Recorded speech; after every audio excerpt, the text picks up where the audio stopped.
खबर कानपुर से है, जहां पर एक महिला ने बीच सड़क पर एक मनचले की पिटाई की। दरअसल इस महिला का आरोप है कि युवक उसके साथ लगातार छेड़खानी कर रहा था और जबरन अपने साथ ले जाने की कोशिश कर रहा था, जिसके बाद उसने युवक की पिटाई की। आरोपी युवक महिला का पड़ोसी बताया जा रहा है।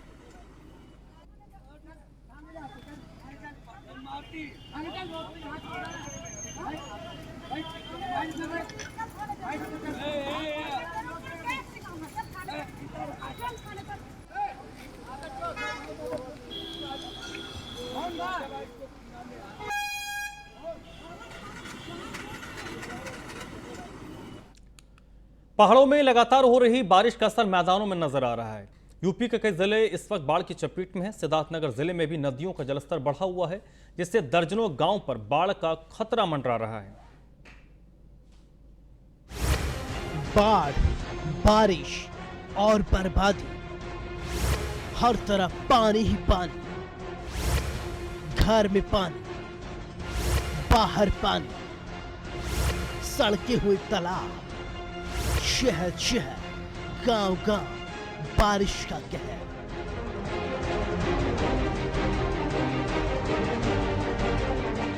इन तस्वीरों को गौर से देखिए। आपके जहां तक नजर जा रही है, सिर्फ पानी ही पानी दिखाई दे रही है। देखिए लोग कैसे पानी में नाव चला रहे हैं। ये गांव है, कोई तालाब या नदी नहीं। जी हाँ, आपके टीवी स्क्रीन पर दिख रही तस्वीर यूपी के सिद्धार्थनगर जिले की है। ज्यादातर नदियां खतरे के निशान से ऊपर बह रही हैं। जिले के ज्यादातर गांव में पानी भर गए हैं। हजारों एकड़ की फसल बर्बाद हो चुकी है। तस्वीरों में दिख रहा ये गांव कोयड़ा है। गांव के लोगों को नाव से या पानी में घुसकर आना जाना पड़ रहा है। गांव के छोटे बच्चे भी पानी में गिरकर अक्सर डूबने लगते हैं। इस वक्त हम मौजूद हैं जोगिया विकासखंड के कोयड़ा गांव में, जहां पूरा गांव चौतरफा पानी से घिरा हुआ है।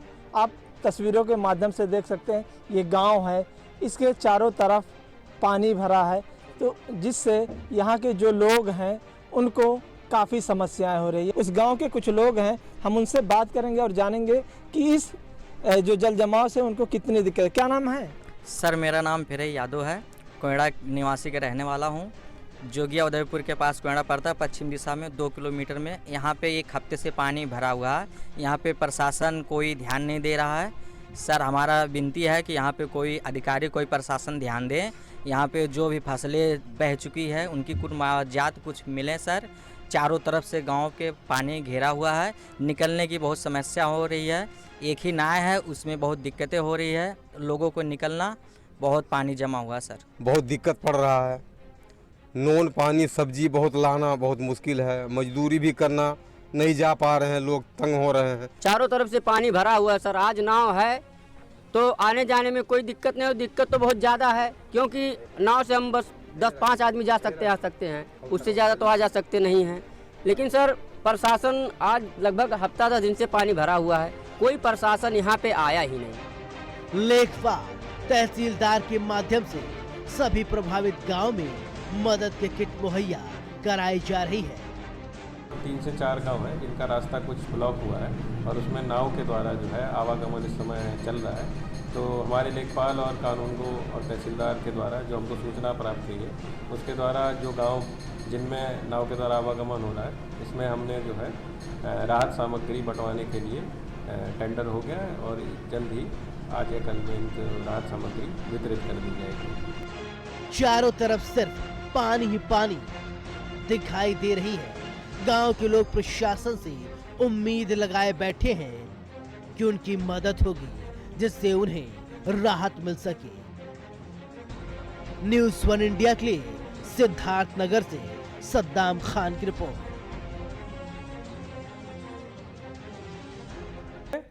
आगरा के थाना मंड में दर्जा प्राप्त पत्नी को 3 तलाक देने के मुकदमे में आरोपी पूर्व मंत्री चौधरी बशीर को गिरफ्तार कर लिया गया है। इसके बाद बशीर को कोर्ट में पेश किया गया, जहां से उन्हें जेल भेजा गया है।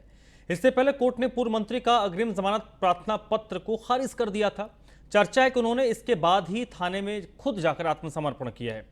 गौरतलब है कि ढोलीखार निवासी चौधरी बशीर की पत्नी नगमा गोबर चौकी इलाके में मायके में रह रही हैं। नगमा ने आरोप लगाया था कि 23 जुलाई को पति के साइस्ता नाम की युवती से छठा निकाह करने की जानकारी पर ससुराल गई। इस पर पति ने 3 तलाक बोलकर उसे घर से बाहर निकाल दिया।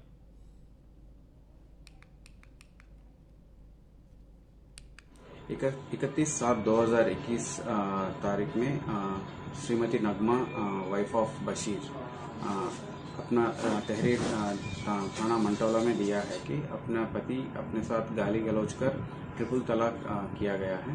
तुरंत उसी तहरीर पे 504 आईपीसी 3/4 मुस्लिम महिला अधिनियम के अंतर्गत मुकदमा दर्ज किया गया है और उसी मुकदमा के दौरान पुलिस अभियुक्त को गिरफ्तार हेतु जुटी थी। तो इसी में थाना मंटोला क्षेत्र अंतर्गत डाकरान चौराहा पे उसका लोकेशन मिला था। तुरंत पुलिस मौके पे पहुंचकर उसको हिरासत लिया गया है। हिरासत में पूछताछ में ये पता चल रहा है कि अभियुक्त बशीर के खिलाफ 302, 307 इत्यादि धाराओं में करीब 13 मुकदमा दर्ज है। तो तुरंत इसको गिरफ्तार कर आगे विधिक कार्रवाई किया जाए। तो ये दर्जा प्राप्त मंत्री थे, छठी बार निकाह करना चाहते थे और पत्नी के ही शिकायत पर अभी वो जेल की हवा खा रहे हैं। जो पीड़ित इस पूरे मामले पर हैं, नगमा, वो इस वक्त मेरे साथ जुड़ रही हैं जो इस मामले पर और बेहतर तरीके से आपको बताएंगी। नगमा, जो कार्रवाई हुई है उस कार्रवाई से आप संतुष्ट हैं? क्योंकि आपने कंप्लेंट दर्ज करवाई थी, अब वो जेल में है। जी भैया, मैं और सट्टू मैं धन्यवाद बोलना चाहती हूँ प्रधानमंत्री जी को और अपने मुख्यमंत्री जी को कि उन्होंने इतना अच्छा मुस्लिम महिलाओं के लिए कानून बनाया और सबने मेरा साथ दिया। मीडिया वालों को भी मैं धन्यवाद बोलना चाहती हूँ, शासन प्रशासन को, सबको मैं बोलना चाहती हूँ धन्यवाद कि उन्होंने इतना अच्छा मेरा साथ दिया है। मुझे मेरी हेल्प की, ऐसे दरिंदे को सजा दिलवाई, वो गिरफ्तार हुआ है और वो उसने महिलाओं का वो यौन शोषण करता महिलाओं के साथ और महिलाओं को छोड़ देता है। आखिर कब तक महिलाओं से जांचें में पड़ती रहेंगी और कब तक जिंदगियां वो खराब करता रहेगा। उसने पूर्व में भी कितनी महिलाओं की जिंदगियां खराब करी हैं और अब भी करता आ रहा है। अभी छठी शादी ये करने जा रहा था किसी साइस्ता नाम की महिला से। जब ये मैं गई, मुझे मालूम हुआ कि ये किसी शादी करने जा रहा है किसी से, तो मैंने पूछा आप किस महिला की जिंदगी खराब करने जा रहा है? तो ये बोला कि मुझे धक्के देकर, गाली गलौज कर और बोला कि मैं तुझे तलाक देता हूँ और घर से भगा दिया। जी। तो नगमा, मैं इतनी नगमा, ये छठी शादी कर रहे थे बशीर साहब, ठीक है? आपसे इन्होंने तीसरी शादी की थी। जो महिला थी शाइस्ता, क्या उनको पता नहीं था कि उनकी पहले ही शादी हो चुकी है, उनकी वो छठी शादी हो रही है? जी, पता थी, उन्हें पता थी। जब मेरा 3 साल से मैटर चल रहा है, मैं अपने मायके में रह रही हूँ 2 बच्चों के साथ में। ये इतना तो 1 रुपये का ये खर्चा देता है बच्चों को, कुछ नहीं। मैं इतनी परेशान हूँ बहुत ज्यादा।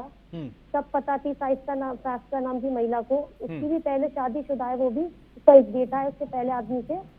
उसके आदमी का ये कहना है कि मैंने डिवोर्स दिया नहीं है। तो ये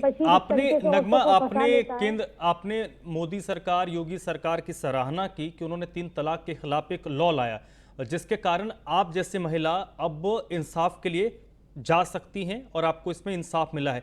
लेकिन आपको नहीं लगता ये लड़ाई तो बहुत शुरुआती तौर पर है, अभी मामला कोर्ट में जाएगा, तो क्या मानसिक तौर पर आप उसके लिए तैयार हैं? जी, मैं पूरी तरीके से तैयार हूँ इस लड़ाई को लड़ने के लिए, क्योंकि ये इंसान औरतों की जिंदगी खराब कर रहा है। इसने उससे पहले भी कितनी महिलाओं की जिंदगी खराब करी है। पूर्व में गजाला लारी जो विधायक रह चुकी थी, उनसे शादी की, उन्हें छोड़ दिया। फिर एक दिल्ली कक्कड़, उनसे हिंदू रीति रिवाज से शादी की, उसे भी छोड़ दिया। तीसरी तरन्नुम दिल्ली की रहने वाली थी, वो भी, उसे भी छोड़ दिया। चौथी मैं थी और मुझे भी छोड़ दिया। मेरे 2 बेटे हैं, मैं अपने 3 साल से मायके में रह रही हूँ। फिर इसने 5वीं शादी करी रुबीना नाम की महिला से, उसको भी नहीं रख रहा है ये, उससे भी उसका चल रहा है केस, रुबीना से विवाद चल रहा है दिल्ली से। अब ये छठी शादी करने जा रहा है, तो ये कितनी महिलाओं का यौन शोषण करेगा और किसी को रखता है नहीं है। ये दरिंदा, इसको पता नहीं मंत्री किसने बना दिया, ये चपरासी बनने के लायक नहीं था। इसने इतना परेशान किया है मुझे बहुत ज्यादा। मैं 3 साल से अपने माँ बाप, मेरे पापा भी खत्म हो गए मेरे कम में। 3 साल से मैं अपने मायके में रह रही हूँ अपने 2 बच्चों को लेकर। और मुझे इसने हार्ट का पेशेंट बना दिया है, बीमारियां लगा दी इसने मेरे अंदर टेंशन दे देकर। आपकी शादी कब, आपसे कब शादी किया था इसने, बशीर ने? जी 2012 में, 11/11/2012 में। कितने दिन तक आप उनके साथ थी? 12 से? जी 12 से इसने हमें सही रखा। 2013 से इसने फिर मेरे साथ हरकतें शुरू की थी, दुष्कर्म करता था। ये जानवर टाइप का इंसान है, ये अप्राकृतिक मैथुन कार्य करता था मेरे साथ में, और मतलब गंदी गंदी वीडियो दिखाता था औरतों की, और मुझे दान दहेज के तायने देते थे इसकी सास ने मेरी, और ये भी। तो इसके पीछे 2013 में मैंने मुकदमा भी किया था, जिसकी वजह से ये 23 दिन जेल देकर आया था। फिर ये जेल आने के बाद में मेरा बेटा नगमा, मुझे ये बताइए, इतनी सारी चीजें हो रही हैं एक समाज में, क्योंकि ये सिर्फ कानूनी पहलू नहीं है, कानूनी पहलू में अगर देखें तो उससे को कानून जो भी सजा देगा, जिस समाज में आप रहती हैं, जिस समाज में ये सो कॉल्ड दर्जा प्राप्त मंत्री, जिसको आप भी कह रही हैं कि इनको मंत्री किसने बनाया, वो इस तरीके से एक के बाद एक शादियां करते हैं, जैसे लोग कपड़े उतारते हैं वैसे वो शादी कर रहा है। आपके साथ जिस तरीके से आप बता रहे कि मेंटली फिजिकली आपको टॉर्चर किया गया, आपने इस चीज़ का जिक्र अपने परिवार के लोगों से बिल्कुल किया होगा, आसपास के इनके परिवार के लोगों से आपने इसकी शिकायत की होगी। सोसाइटी क्या सोचता था? सोसाइटी कभी इनको लेकर कुछ कहता नहीं था? सोसाइटी ने ही तो बिगाड़ कर रख दिया है, समाज हमारा नापुंसक हो गया है। समाज अगर यही बोल दे तो कानून कोई कुछ नहीं कर सकता है जो समाज कर सकता है, लेकिन समाज ने इसको बहुत ढील दी है। इसके घर के लोगों ने इसको बढ़ावा दिया कि शादियां करो, लड़कियों को, औरतों को छोड़ो, और इतना ये परेशान करता है सबको। समाज के तो लोग समाज इसको नहीं, तो समाज इसको किस लिए बैक करता था? क्योंकि एक रसूखदार आदमी दर्जा प्राप्त मंत्री रहा इसकी वजह से, या दूसरा जिसमें एक धर्म का चोला उड़ा दिया जाता है कि इस्लाम में 4 शादी जायज है तो आप कर सकते हैं, किस वजह से समाज इसको बैक करता था? समाज का ये बोल रहा है कि ये एक दबंग व्यक्ति है और आपराधिक व्यक्ति है। समाज इससे बहुत डर रहा है कि ये ऊंची पार्टी का इंसान है, मंत्री बन चुका है, ये हमारे साथ कुछ नहीं कर दे। समाज बोल रहा है, लेकिन समाज को मेरा साथ देना चाहिए। समाज भी मेरा साथ नहीं दे रहा है। अगर समाज ही उठ जाए तो कोई कुछ नहीं कर सकता, सिर्फ समाज ही कर सकता है। ऐसे इंसान का बहिष्कार करना चाहिए समाज के लोगों को। नगमा, आप लड़ाई लड़ रही हैं, आपके साथ तो और भी क्योंकि आपके साथ 4 और लोग होंगे, आप 5वीं 6ठी शादी कर रहा था, तो बाकी जो जिनके साथ इसने शादी की उनको तलाक दिया या नहीं दिया ये तो अलग विषय है। क्या उन लोगों ने कभी आवाज नहीं उठाई इसके खिलाफ? जी, पहले गजाला लारी से जो शादी की थी उनको छोड़ दिया उन्होंने। अब ये नहीं मालूम पता चली हमें कि उन्होंने छोड़ा है या इसने छोड़ा है ये, लेकिन यही छोड़ता है औरतों को। और वो एक विधायक रह चुकी है, तो जिन्नी कक्कड़ थी जो हिंदू रीति रिवाज से वो भी मालदार है, तो वो लोग तो बैठ गई अपने अपने घरों में।